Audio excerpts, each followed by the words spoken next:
अस्सलामुअलैकुम। मुस्तफ़ा फिल्म्स के बैनर तले तैयार और रिलीज होने वाली इस फिल्म के सरमायाकार अदाकार मुस्तफ़ा कुरैशी थे, जिसकी कहानी और मुकालमे जाकिर हुसैन ने लिखे। हिदायतकार सैयद हाफिज अली थे। अक्सबंदी कामरान मिर्जा ने की। उर्दू जुबान की यह फिल्म एवरन्यू स्टूडियो लाहौर में तैयार हुई और 1973 की इस 94 नंबर की फिल्म का नाम था नदिया के पार।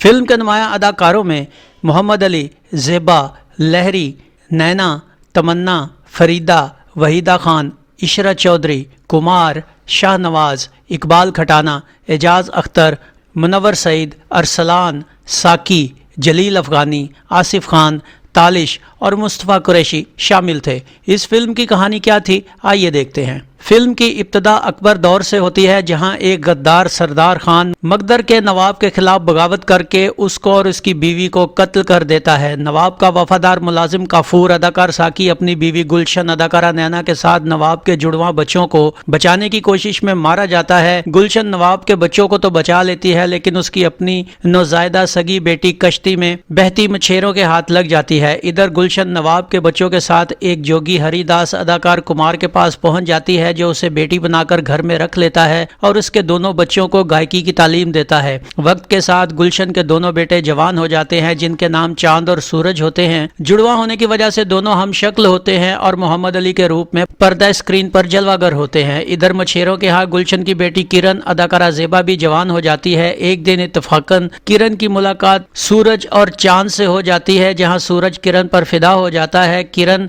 दोनों की एक जैसी सूरतें देखकर दंग रह जाती है और उसी वक्त गुलशन भी वहीं पर किरण से मिलती है और उससे एक अजीब सी मोहब्बत महसूस करके उसे अपने घर आने की दावत देती है। यूं किरण उनके घर आना जाना शुरू कर देती है। अब चांद भी किरण को चाहने लगता है। एक दिन हरिदास का शागिर्द तानसेन अदाकार मुस्तफ़ा कुरैशी उससे मिलने आता है। उसका खूबसूरत खेमा देखकर किरण उसकी अमारत से मुतासिर होकर खेमे में ही सो जाती है। दूसरी तरफ हरिदास बादशाह के दरबार में अपना फन बेचने पर तानसेन को बेनकत सुनाता है और निकाल देता है, मगर तानसेन जब वापस जाकर किरण को देखता है तो उसे बेइज्जत करके निकाल देता है। किरण से उसकी बेइज्जती का सुनकर सूरज गुस्से में आकर तानसेन को मारने जाता है, मगर तानसेन की गायकी सुनकर उसे मार नहीं पाता। ये सुनकर हरिदास उसे गायकी के जरिए तानसेन को हराने को कहता है। अब सूरज दिन रात गायकी में खो जाता है और दुनिया से बेगाना हो जाता है। एक तूफानी रात किरण उससे मिलने आती है, मगर सूरज उसे भी धुतकार देता है। किरण वापस जाते हुए हादसे का शिकार हो जाती है, जिसे चांद बचाता है। अब गुलशन उसका पता लेने उसके घर जाती है और तब वहां बचपन के हार से उसे पता चलता है कि किरण उसकी खोई हुई बेटी है। यूं वो किरण को घर ले आती है। अब सूरज हरिदास के कहने पर अकबर के दरबार में हाजिर होता है और वहां संगीत के बड़े बड़े दावे करके अपने भाई को लेने वापस आता है, ताकि वो दरबार में अपने फन का मुजाहरा कर सके। मगर वापस आकर वो किरण और चांद को जब मोहब्बत में डूबे देखता है तो उसका दिल टूट जाता है। लेकिन वो चांद को लेकर अकबर के दरबार में पहुंच जाता है, जहाँ तानसेन उन्हें गाने से रोकने की कोशिश करता है, मगर सूरज और चांद वहाँ अपनी गायकी का ऐसा मुजाहरा करते हैं कि पानी में आग लगा देते हैं। लेकिन गीत खत्म होते ही सूरज हैरत अंगेज तौर पर वहां से गायब हो जाता है। इस पर दरबार में चांद तानसेन पर सूरज को गायब करवाने का इल्जाम लगा देता है, जिस पर अकबर उसे गिरफ्तार कर लेता है, मगर चांद वहां से फरार हो जाता है। हरिदास को जब यह खबर मिलती है तो वो गम की वजह से मर जाता है। अब चांद वहां से फरार होकर अकबर के एक बागी इलाका चित्तौड़ पहुंच जाता है, मगर अकबर के फतह करने के बाद वो वहां से पकड़ा जाता है और उसे फांसी का हुक्म हो जाता है। ये खबर सुनकर गुलशन मर जाती है। अब किरण अकेली हो जाने की वजह से खुदकुशी करने लगती है, मगर वहां सूरज आ जाता है। किरण से सब जानने के बाद सूरज अकबर के सामने पेश होकर चांद की जान बख्शी की दरख्वास्त करता है, मगर अकबर के इनकार पर जेल के दारोगा से मिलकर हम शक्ल होने की वजह से चांद को बेहोश करके किरण के पास पहुंचा देता है। होश आने के बाद जब चांद को सूरत हाल का अंदाजा होता है तो वो जेल की तरफ भागता है, मगर उसके वहां पहुंचते ही सूरज को चांद समझकर उसकी गर्दन उड़ा दी जाती है और फिल्म खत्म होती है। इस फिल्म का म्यूजिक क्या था, आइए देखते हैं।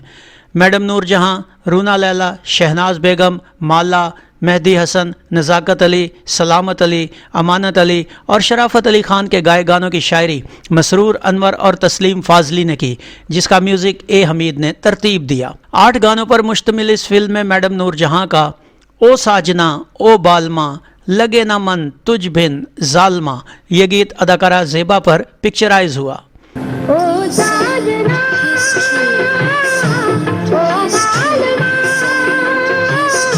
लेकिन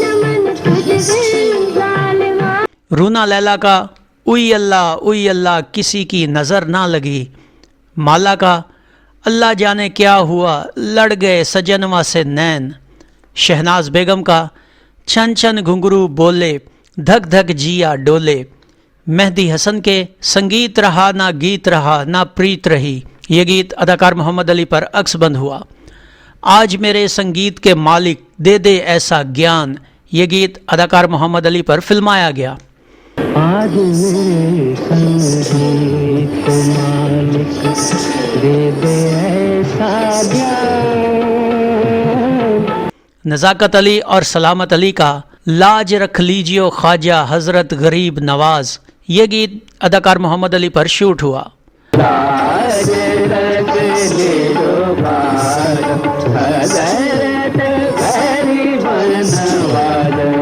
अमानत अली, सलामत अली और शराफत अली खान का भोर भई हुआ उजियारा सूरज की झिलमिल किरणों से दूर, ये गीत अदाकार कुमार और मोहम्मद अली पर पिक्चराइज हुआ।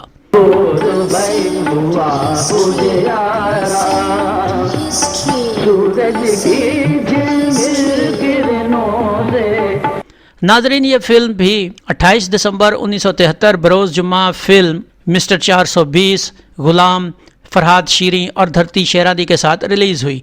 कराची में इसे कोहिनूर, फैसलाबाद के मिनरवा, रावलपिंडी के खुर्शीद, लाड़काना के अलमंजर, गुजरांवाला के प्रिंस, सियालकोट के लालाजार, लाहौर के नाज, क्राउन, शहर और लिबर्टी में पेश किया गया। अपने अपने शहरों के सिनेमाओं की मालूमात देने पर हम जनाब जवार कॉमरेड, नसीर शेख, तनवीर अहमद, कदीर राना, अब्दुल कलाम, रशीद नाज और मोहम्मद आमिर के मशकूर हैं। इस फिल्म का नाम पहले सुर सागर था, मगर ये रिलीज़ नदिया के पार के नाम से हुई। ये वाहिद फिल्म थी जिसका इफ्तिताह मलका मौसीकी रोशन आरा बेगम ने किया। अकबर दौर के पस मंज़र में फिल्माई गई ये फिल्म कहानी और मौसीकी के हवाला से एक खूबसूरत फिल्म कही जा सकती है, मगर शायद फिल्म की कहानी में मुबालगा आराई से काम लिया गया और वो भी हद से ज़्यादा, और तानसेन के किरदार को भी मनफी रूप में पेश किया गया जिसका तारीख में हवाला नहीं मिलता। फिल्म में कमर्शियल की बजाय क्लासिकल गानों की ज़्यादती की वजह से अवाम ने इस फिल्म में दिलचस्पी ना दिखाई और ये फिल्म किसी भी दर्जाबंदी में शामिल हुए बगैर नाकामी से दोचार हो गई। तो ये था फिल्म नदिया के पार का एक मुकम्मल रिव्यू। उम्मीद है आपको हमारा ये वीडियो पसंद आया होगा। वीडियो पसंद आया हो तो इसे लाइक कीजिए, कमेंट्स बॉक्स में अपनी राय का इजहार कीजिए और इस वीडियो को शेयर कीजिए। इसके साथ गुलफाम को इजाज़त दीजिए। अगले वीडियो में एक नई फिल्म के रिव्यू के साथ आपके सामने दोबारा हाजिर होंगे। अपना बहुत सा ख्याल रखिएगा। अल्लाह आपका हामी और नासिर हो। अल्लाह हाफिज़।